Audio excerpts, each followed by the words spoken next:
Hello everyone and welcome to some more BTS series number 3 action. We've got ProDota Gaming versus Burden United. I'm Llama Down Under and I'm going to be joined by PQMZ. How you doing?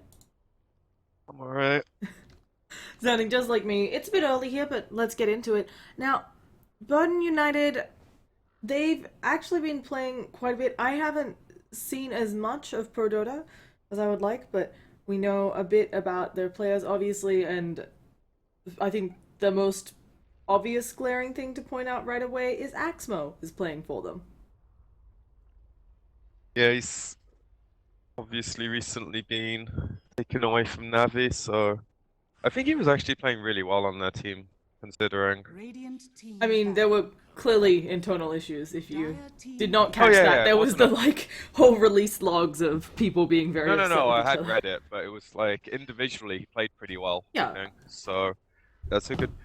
If it is a pickup for them, it's good for them. If it's just a stand-in, then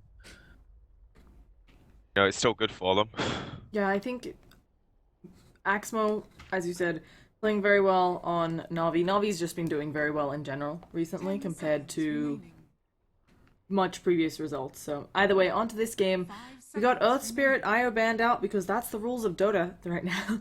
And Shannon Oracle, which does leave us with Invoker and a lot of those other strong heroes, like the Venge, the Death Prophet, the Bat Rider, which Protota may grab with the Venge, if they're so inclined. There's Lone Druid as well, Hmm. depending what the teams prefer. And I do speaking think if of, you pick the Lone Druid, you want to deal with like a possible Death Prophet pick though, because that's one of the stronger heroes against the bear, I think.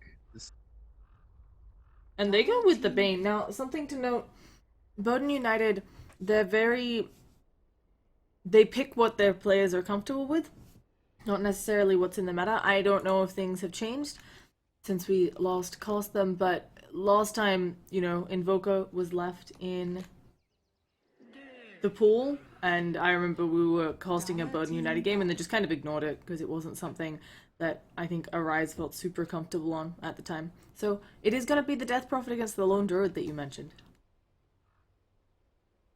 I just think it's fairly stable mid hero these days, and it does so well against Lone Druid. There's no real reason to not pick it, especially when you've got the option of playing the Venge as a carry, and you can go for this early Death Ball strat. You can play the Venge as a support to save the Death Prophet if she gets a bit of shit. So makes a lot of sense. I like the Bane as well though, because it's just really strong laning stage. She gives them the option of picking up the Invoker if they wanted to later. Maybe it's something ProDota want to ban out. Got the roots, you've got the sleep setup. It also keeps it a little bit hidden. We've discussed this time and time again, but there's a lot of the successful teams at MDL drafted their cores much later in the game. And it's hard right now because there are a couple things like if Lone Druid comes out, if Lone Druid's let through, you have to pick him, but it's if you can keep kind of your game strategy a bit hidden, it doesn't allow the other team to counter you so easily. And for both teams right now, picking up a support like this, I mean, Pro Dota have the starts of what could be a very conventional push lineup, or they could be trying to use this Death Prophet and the Venge for fighting. Yeah, and the bans from Burden are also very smart, I think. The Void's just so synergistic with both the Venge as a carry, range damage, and Death Prophet. I also like the fact they take away the Prophet because of the early game potential they would have with it. Pop's quite a surprising pickup though. I feel like it will do fine against DP in the laning stage, CS wise, but I don't see her ever winning that matchup unless there's like some really heavy roaming. Which I suppose they could do because they've got Bane and Lone Druid. If they do want to safe lane him, can fine against any offlaner on his own or with another support. Like you said, I think it's obviously the downside of the co-op and arguably even the Bane into the Death Prophet is the big silence, and Death Prophet has really flexible builds right now. A lot of people do prefer to max the Crypt Swarm and the Spirit Siphon, but against a co-op in mid, you're probably going to pick up that silence at some point, especially if you know that your Venge could be rotating or the Enchantress with the smoke. And then this co-op is in a lot of trouble. That's a pretty long silence. I I'm not sure it would be picked up anytime before like level 7 or 8, but maybe for a kill at level 4 or something. You don't know. It could 10 be worth it if seconds it's first remaining. blood. But as you say, 5 there is that seconds remaining. possibility, and I would not favor playing co-op into these heroes right now. It's good against Enchantress because Reserve of time. burst damage coming out, but once you blink in, you're gonna have to itemize to be able to get away. So you probably want something like a Yule's, so you can let your blink cool down. You can get rid of the silence. You can dodge the Venge stun, and any impetus damage coming your way would also be really nice. Yeah, a lot of this, it does seem like right now, is going to come down to.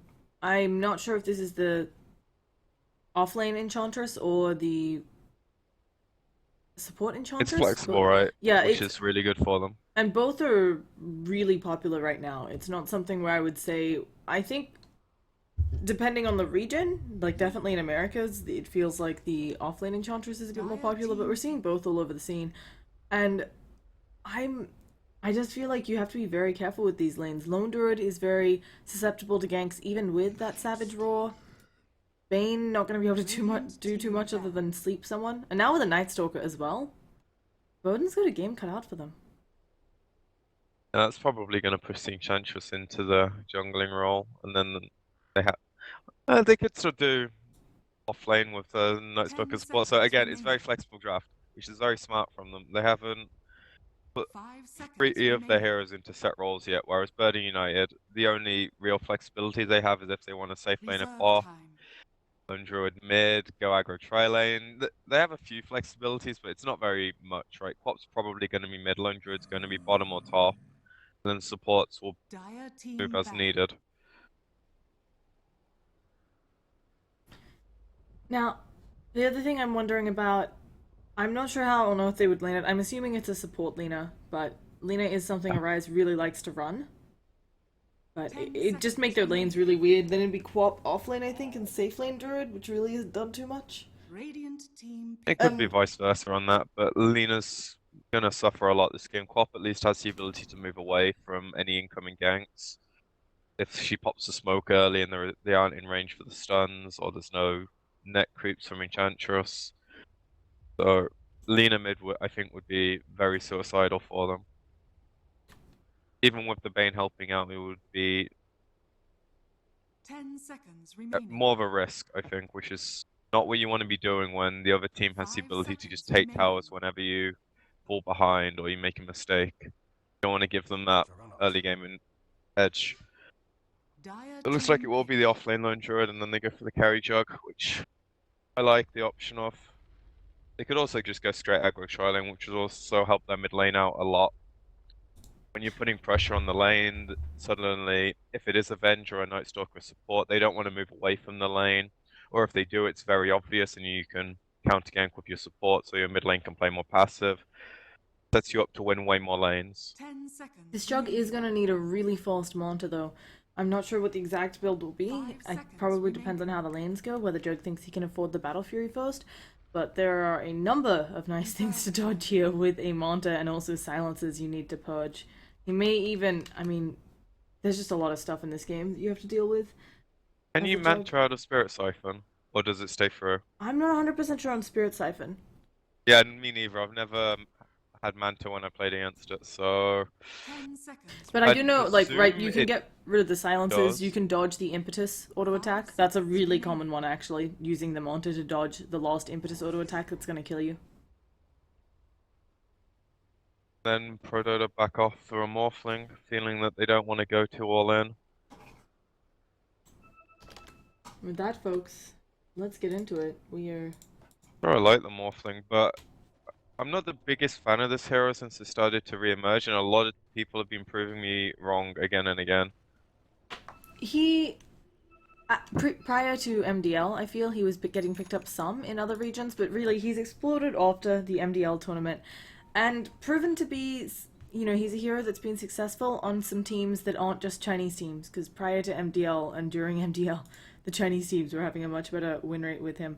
I think my concern with the Morphling is he really needs a lot. He's not a hero that the Juggernaut can come online, can use his ult to get some work done earlier on in the game. but the Morphling takes a really long time, needs a lot of farm before he's really sitting around hitting people particularly hard or being able to do the split pushing that we sometimes see out of a Morphling. 30 seconds. Yeah, which to is battle. why I don't like it that much this game. Look at the strength of the rest of their lineup. They're gonna peak around the 20-minute mark, and then again around the 35 to 40-minute mark when they've got their initial set of items, they've got their levels on all their heroes. It's probably nighttime, and they just go push and take as much as they can. Morphling can contribute to that because obviously you can just send the replicate with your team, and he can come in to help The out. battle begins. But he's not ideal at doing that. He can be shut down in split push multiple ways this game through Pop going Orchid, Bane just smoking and setting up with Sleep into Grip, or just straight up Grip. He's not going to straight up solo carry this game because there's a Tricore on the other side. And while DP does scale very well into the game and Conscious is decent at dealing damage, I don't think it sets him up to win late game, which is generally what you want with a Morphling. It just feels a bit counterintuitive that they'd go back for something like that instead of something that either synergized more or gave them like drastically superior late game. Now, he can become a hero that hits the towers quite hard. It's something, you know, he can get that influx of farm, pick up an early... I mean, I'm expecting the early Lincoln's build. It's not awful here, because it only blocks Shadow Strike, Laguna Blade, Omni Slash, and Bane's toolkit, because Bane is like pretty much I drop all my spells on you. But I don't know. I agree with you. I'm like, do you just go Yasha first and push with your team effectively? I'm not sure what the plan is. And Axmo is actually playing their mid, not the offlane role. Yeah, he used to play mid quite a lot when he was in teams before Navi, so that doesn't surprise me. Yeah, he's gonna be... I mean, this mid lane is pretty even when it comes to trading. Oh. And we're gonna already have our first blood on the Night Stalker in that bottom lane. Swift Ending now taking a lot of harass from the creeps, but he'll be able to walk it off. Yeah, Sleep into stun, into spin, pretty easy setup.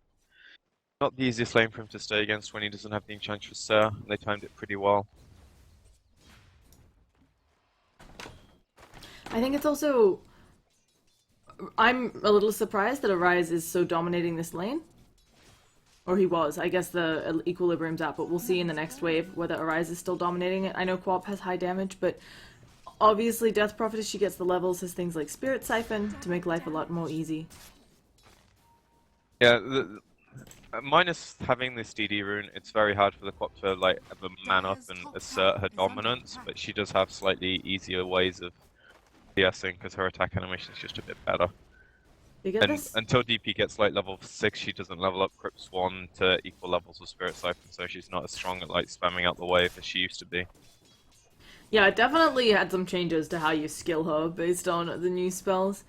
Either way, bottom, the Enchantress has come down, so that should help out the Night Stalker some. And Lone Druid on this top lane, not getting too much. He's already level 3 though, so that's something. But having a really hard time getting farm, and doesn't look like he's disrupting Morphling's farm at all. No, but getting the levels is good enough for him in this case, because as soon as he gets level 5, he's gonna put a lot of pressure on the Morphling, or force Revenge, maybe even the Enchantress, to come up and deal with him constantly. And if he does that, he can always just go back to the jungle, and it gives him options. Another reason I wasn't so sure on the Morphling pick, because, okay, he's CSing decently. I say decently, he's like 5 CS behind the mid laner when he's an off safe lane, so it could be better. And he's also not really zoning the Lone Druid. He has a lot of denies though. That's something really to take into account, right? This Morphling has almost as many denies as lost hits. So while you're right, it's like he could be doing better on the CS, the Lone Druid's getting a lot less out of the lane than he maybe would since he's stacking up against 12 denies. And speaking of Lone Druid, he uses that Savage Roar, going to try to walk it off. They do not have another stun, so they're just going to poke away at the bear. And he gets out, although that will be on cooldown for quite a while. And now he's going to be forced to go back into the jungle a bit. Or just go base regen up. Roar is fine, I suppose. Yeah, for this game, I'm a little bit surprised that we've only had one kill since that bottom lane with the Nightmare up into the spin. Seems like an easier combo to set up, but Enchantress has been doing a really good job of disrupting things in that bottom lane.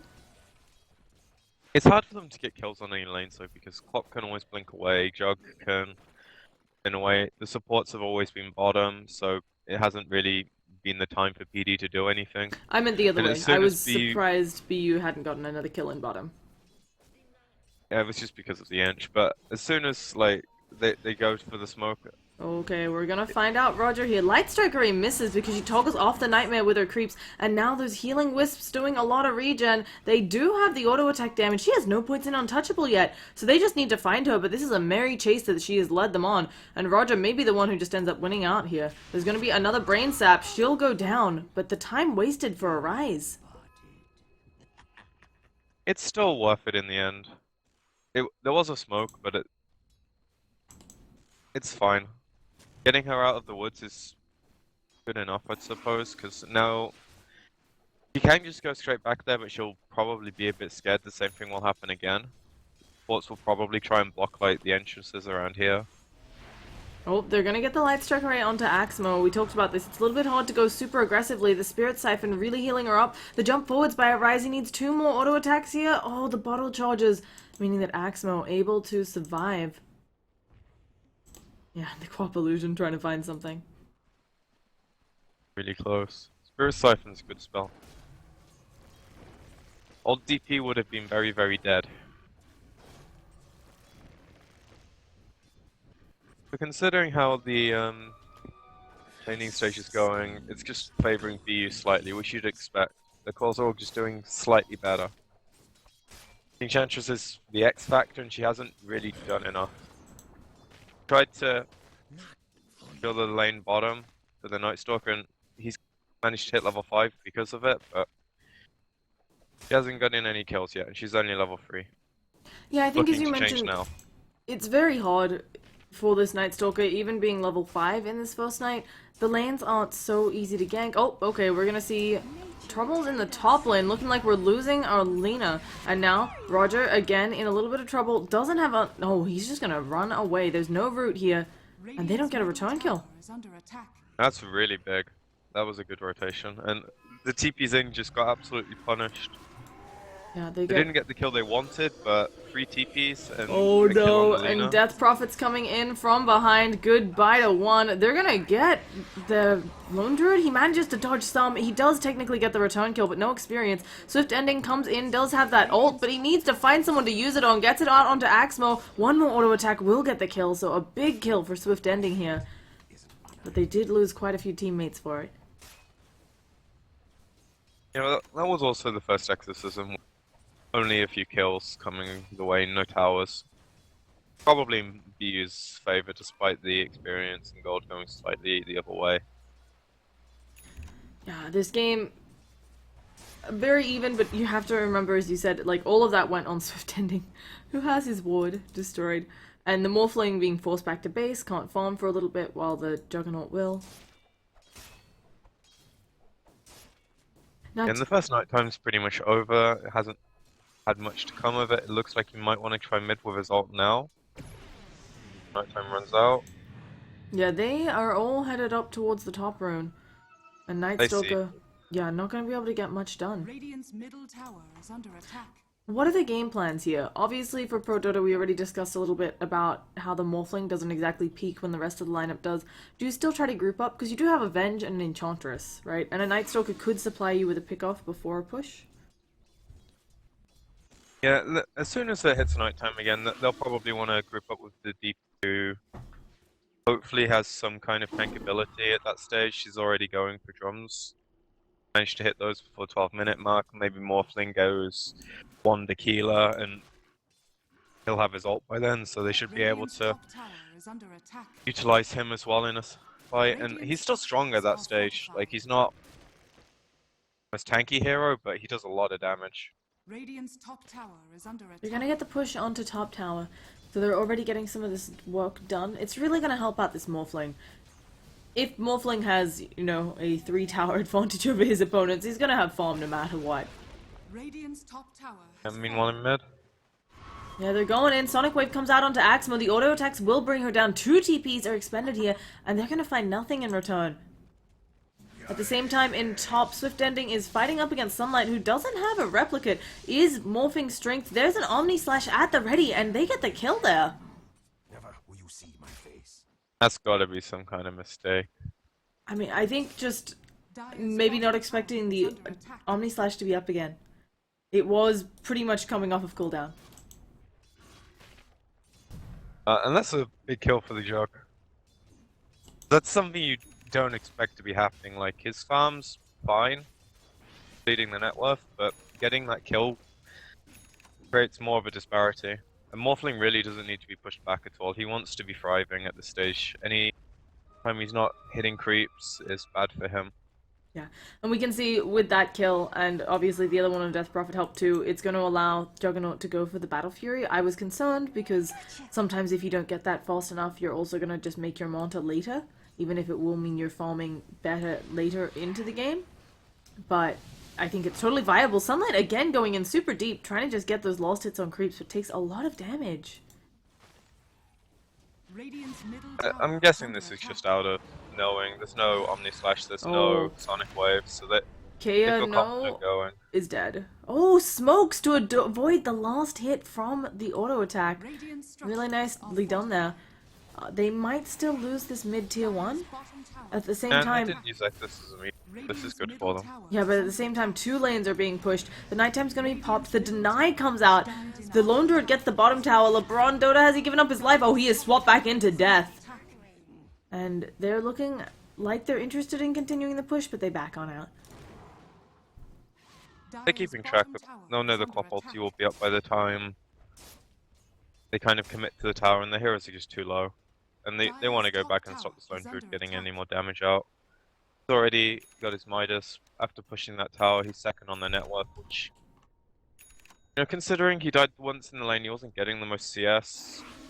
Goes to the woods for a few minutes, he recovers like this, and suddenly the cores from BU are all ahead, minus Pop, who's, close, a few hundred behind. Dire's Yeah, middle BU tower I think is have under themselves in a attack. good position. You can see that they have the slight net worth lead, which is always good to have against another pushing lineup. And as you mentioned, Lone Druid really getting his catch up on.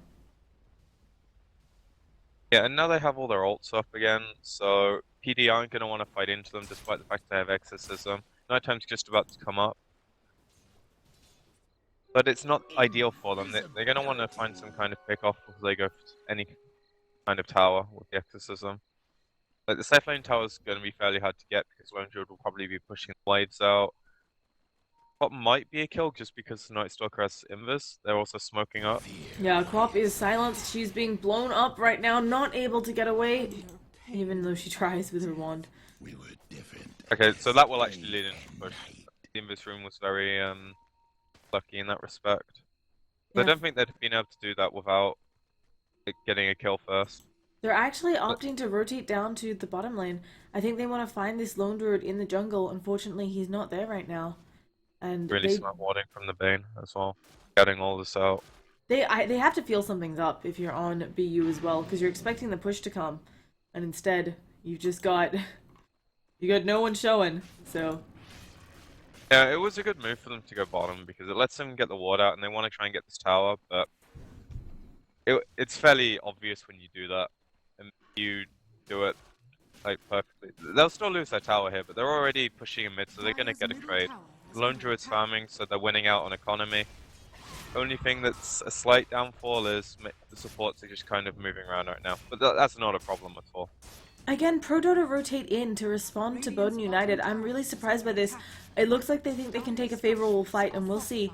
They're going to open with the silence onto Swift Ending, but he is far enough away that I'm not sure he'll get silenced up again. Nope, here it comes, the crippling fee. He gets the spin TP away. The swap comes out, so he's not going to be able to just so easily get out of that one. He may have to use the Omni Slash here to survive. He goes for it, but it's only going to be the level 1, so he's blown up. I don't think they expected that either, honestly. I was just suppose asking, It's really good for them though. is Because it better than taking the bottom tower, though? Which opens up the entire Radiant jungle? because they're going to want to go for it now, okay, they go Roche instead. That's even better for them. They're gonna lose their tier 1 top for it, but because they saved their tier 1 mid, it's not as bad. It's like pretty common trade. As long as they manage to defend their tier 2 and don't get too much damage on it, they take Roche fast enough because of the exorcism. It was actually a really smart movement. I really expected them to just go for the trade and do like very conventional stuff. Going for the smoke paid off in the end. It was really close on the jug though. It was nearly quick enough to get away. It worked out in the end. Obviously, killing the jug is always a big bounty. I do wonder how it affects, Lone Druid feeling a bit safer, but at the same time, the Dire have put in 2 pretty deep wards into the Radiant jungle, so they're ready to smoke up again. But I think their smokes... Okay, they have 1 in stock, but that should be the last one for a while, because they have been burning through these things on the Dire. They probably don't need to be smoking too much. Now they've got the Aegis, they just find a way to make use of it, whether that's barreling down a lane and forcing into tier 2s, or setting up for any kind of split push fights. It's really interesting too, they gave the Aegis to the Death Prophet. Obviously right now, she's probably their most damage output, but it's not a hero that we often see an Aegis on just because she is so bad if she respawns without that exorcism. New DP is not so bad. Not as bad as the old one, but she's still not, a farmed Morphling as this game progresses. If you look at what Morphling brings to a fight right now, he's hitting for about 120. His Ray form's obviously good damage, but as soon as he commits, they'll probably be able to deal with him. And okay, so that's a good reason to give him Aegis. But DP is going to live a lot longer, annoy the crap out of them, has a lot more impact in the fights through casting multiple silences because she has Aegis, casting 3 or 4 Crypt Swarms, kills off both supports and damages the bear. There's much more reason for her to have it. And if they can manage to win a fight because of the Aegis, and then she pops Exorcism for the tower as collateral, that's even better. Obviously it's not ideal if she loses the Exorcism because, but if they can manage to win a fight without it, which I think they can, not the biggest requirement for them right now. I think a lot of it depends on their positioning. Obviously, if a Sonic Wave rips through all 5 of them, life's gonna get difficult. And speaking of difficult life, this Lone Druid just picks up his Relic, so getting closer and closer to that Radiance. Yeah, this is gotta be their window to go. They have to know to TP out here. Are they going to make it? Swift ending, he does get out, and so will Arise. Oh no, Arise maybe took too long on that one. The Void doesn't come out in time. Too long, she says. Calculated from Arise. I didn't see if his TP was on cooldown, so I was kind of wondering why he was waiting.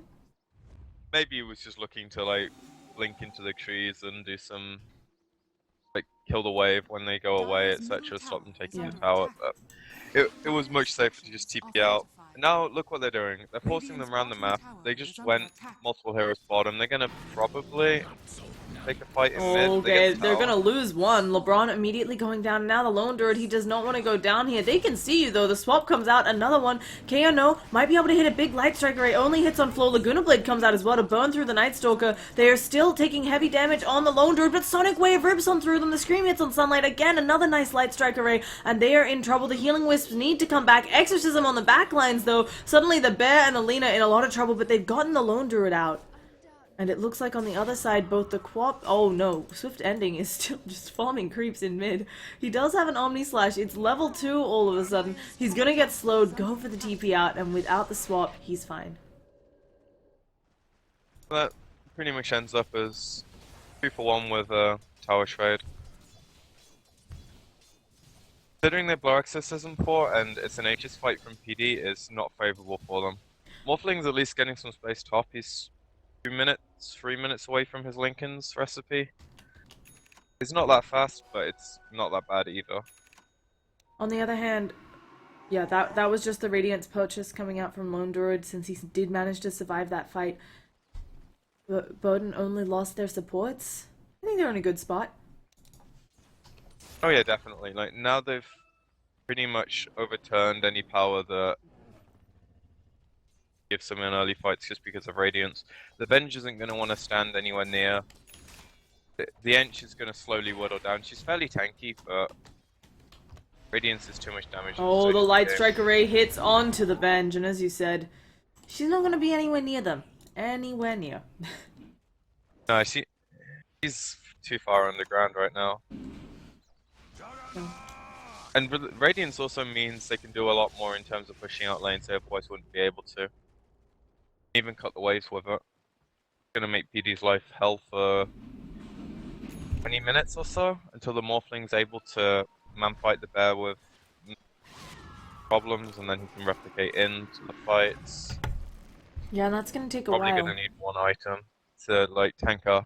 Whether she goes for Octarine, which is more standard these days, could also go into Shiva for the which she's gonna need. Wouldn't even be surprised if she just goes like plate mail into Vit Booster or Booster. Needs to tank up a lot. Now, they're going to try to fight top. They've popped the Darkness for this. We'll see what they can do here. Venge standing on the sidelines looking for a good swap. It's still only the level 1 swap. Swift Ending is silenced up here, though. That wears off, and they haven't gotten anything. While the Radiance is boning, the swap comes out onto the Lone Druid, but immediately the Venge blown up. Lone Druid taking a lot of damage, but what a beautiful Sonic Wave. Now the Exorcisms are flying. The Fiend's Grip onto the Morphling, though. Can they bring him down? The Bear working at it, and the Omni Slash rips on through the Death Prophet. No more Exorcism. Enchantress up in the air and in trouble, and they have more than enough damage, it feels like, from the side of Bowden United just to burn her down. They'll keep chasing for a bit, but there's a tower, and they have their mind on it. The Night Stalker trying to slow down this bear. The Scream actually ends up missing Roger, but the Brain Sap will be more than enough. And they'll get the tier 2 as well. And that's just a fight they can't take. As soon as the Radiance comes up, it's just too hard for them to win the fight. They nearly burst down the Lone Druid, but they pretty much walked into at least 4 heroes with a Sonic Wave. Lena's spells probably hit multiple heroes at the same time. Then even if they did kill the bear, there's still a Jug to worry about. There's still Laguna, Fiend's Grip. All these spells they're not accounting for because they're trying to blow everything on the bear. Yeah, it's... Oh, wow. Okay, what did... That's a bit later Battle Fury than I was expecting on the Jug. Neither here nor there. He also did finish up the Aquila and the Phase beforehand. I guess those ganks very much paying off for the lineup of ProDota. These Omni Slashes as well. I mean, Swift Ending managed to bring the Death Prophet from full to 0 with that one Omni Slash. Those were lucky bounces. She has to be so much further down than she is. Like, even if she gets... Yeah, like... With the Radiance ticking her down, the Spirit Siphon kind of negates it a bit, but the Jug just does so much damage, the Bear hits her so much, she can't tank any of that, so she doesn't really want to be in the middle of the fight. And on top of that, there's even a Laguna from Alina, who has Aether Lens. So it's not even like she's putting we have a fight breaking out. Fiend's Grip immediately onto Flo. There's going to be the spin, trying to make sure they don't have to deal with Untouchable. Morphling is on the back lines of the fight. His Lincoln's already popped. He is being forced back to base by the Savage Roar, and there it is, the Omni Slash. He manages to waveform out of it, but Quap following him in, uses him up. The auto attacks, can they buy a root? It doesn't look like it, but the auto attacks might be just enough Sonic Wave to finish him off.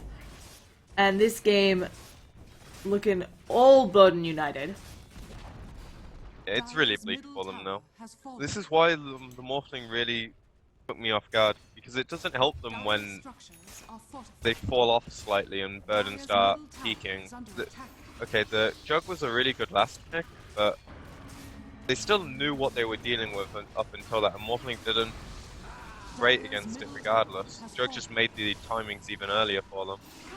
They do lose the bear, but yeah, they still probably... lose the Oh, they don't lose LeBron. Roger used a ground attack, and he attacks the creep behind them. The TP out is going to be stopped by the Hules, but Lena's sacrifice should give the rest of her team a chance to escape. They're looking for LeBron on the high ground, but he TP's out before they can throw the Void.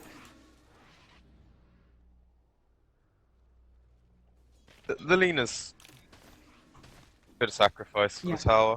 And for getting everyone out. You don't want to lose anyone, but PD needs to get a lot done in a window where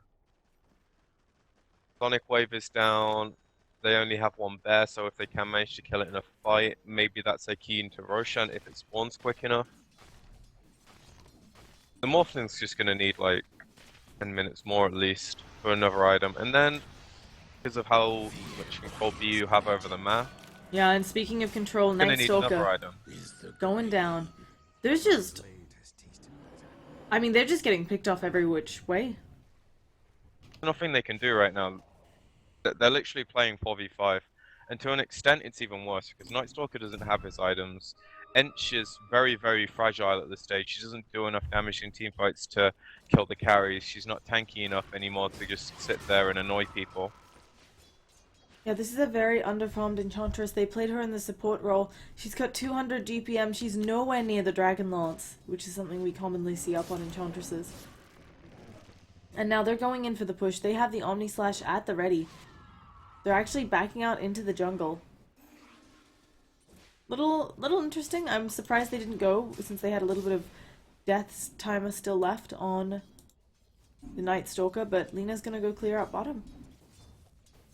They don't want to give anything away.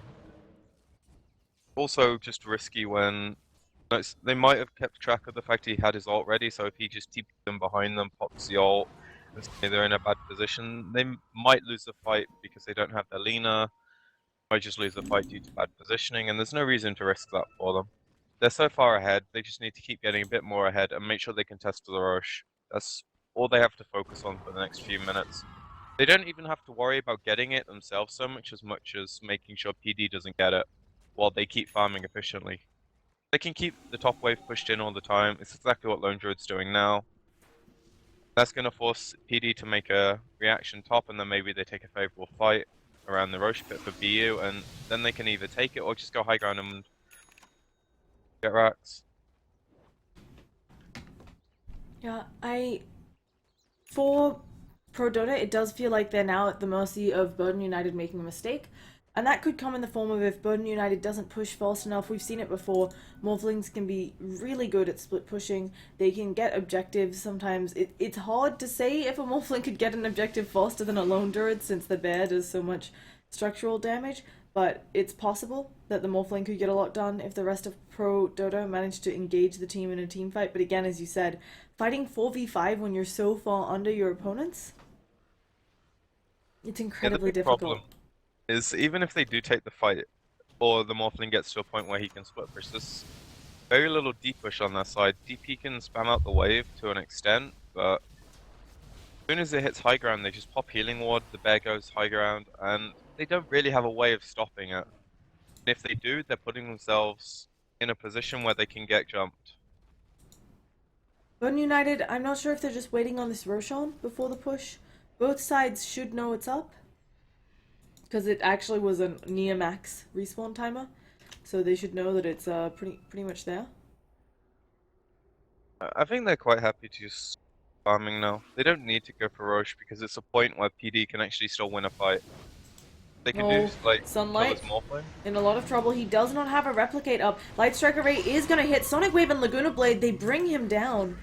And he does have buyback, but that would be a lot of his net worth expended, and he needs that to keep his item progression up. I think they'd rather lose Rax than have him buyback right now. Unless they can take some really favorable fight where BU is under their tier 4s. They can just go mid now and either force this buyback or take a set of Rax. But they want top instead though, they're not going for mid straight away with the creep waves. Again. An interesting choice. They could have also sent the bear mid, but I wonder if maybe just wanting this to really secure Roche, it helps to have the take the racks further away from Roche, forces team to be constantly up there. Not as easy for the Dire to control the Roshan pit by taking top, so.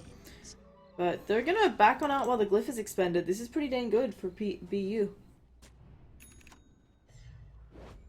Maybe they weren't able to just go for the tower because Poseidon's so good against the bear, but they could definitely have like just gone mid and hit the range racks, and they could have gotten it. It might have cost them a bear resummon, but it's more than a few hundred tower damage. Even with the glyph, I think they could have gone for it. But a bit of hesitation on their end, and it doesn't really cost them that much. They still kill the Morphling. They weren't farming while he was down, but he wasn't either. And they were still getting whatever they could. While there's like the Ags and the gem up on Night Stalker now, it doesn't really matter. They might get 1 or 2 picks where supports go out for warding or something, but there's a Shadow Blade up on the Lina. can't really kill the Quap because she can always use off all your silences and then just blink away. Maybe Ven should swap her back in, but then you're committing so many heroes, it's fairly obvious. You don't need to split up that much. I'm They can actually use the bear. I'm actually really surprised that the Death Prophet, despite being kind of holed up in her base, has managed to get a Bloodstone online, and Flo has an Axe and a Gem. And they pretty much just wasted a smoke because of DP showing mid. Spells on the bear. We'll see if DP can possibly bait. Yeah, she's getting pinged out. They're not going to find anybody up there with their smoke. Nobody's ganking the Morphling right now. The entire lineup of Burden United is in their own jungle. And ProDota seem to be feeling safe enough to come out of the base for the first time in quite a while. Yeah, the vision game's really important, but if they ever manage to take a fight, they're still gonna lose. Vision or Dire's not. bottom tower is under attack.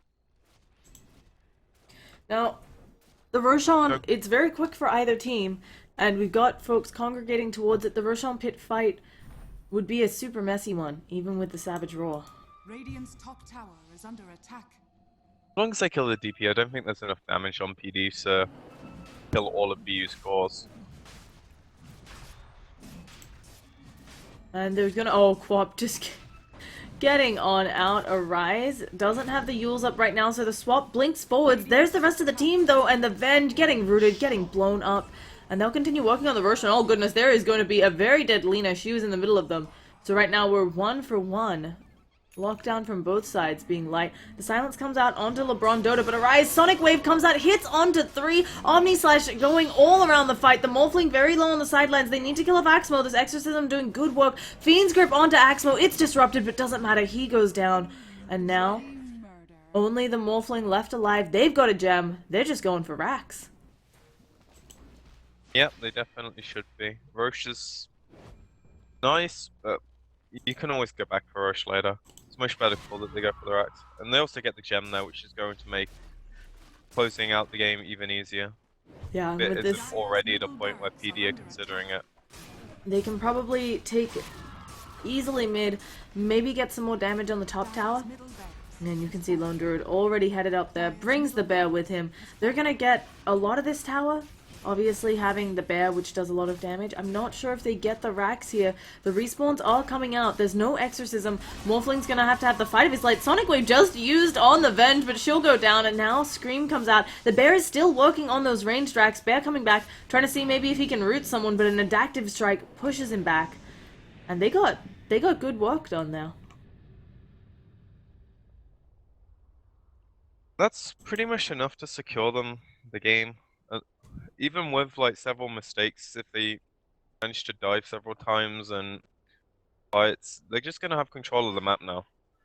And PD have very little way to regain it. They have the vision from Night Stalker, but he doesn't do enough for that to be scary right now.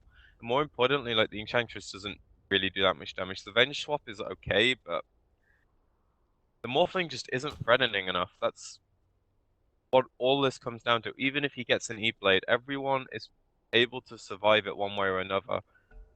Yeah. And I feel this game maybe not one of the ones. I'm a huge fan of the Ethereal Blade, but I think their only hope with this lineup was pushing, and so maybe if he'd gone something a bit more split push oriented on the Morphling, it would have been a different game as well. It does feel like a lot of other carries would have done, yeah, it does feel like a lot of other carries would have done a better job at this scenario. I was trying to throw out some, but thinking back on the bans, I'm pretty sure the Gyrocopter was banned. Additionally, the Spectre, while I think it can certainly work in a push lineup because it actually has quite a bit of teamfight impact, is always a hard one to run too. Although she's very strong right now. It's just what it comes down to is conflicting timings in the lineup. And if you want to go for this, where you go pretty much a 4-1 strat, the Morphling could help out early, but as soon as he needed to finish up his Lincolns and not come to fights, the other 4 were actually weaker than BU's 4, even if they didn't have the Lone Druid in the fight. Speaking of the Lone Druid, he is hunting. There's going to be a silence out onto a couple of them. Quap, she opens up with that Yules. She has a Sonic Wave if she feels like it, but they will just bring it down. The Venge, she tries to swap around, but it's not enough.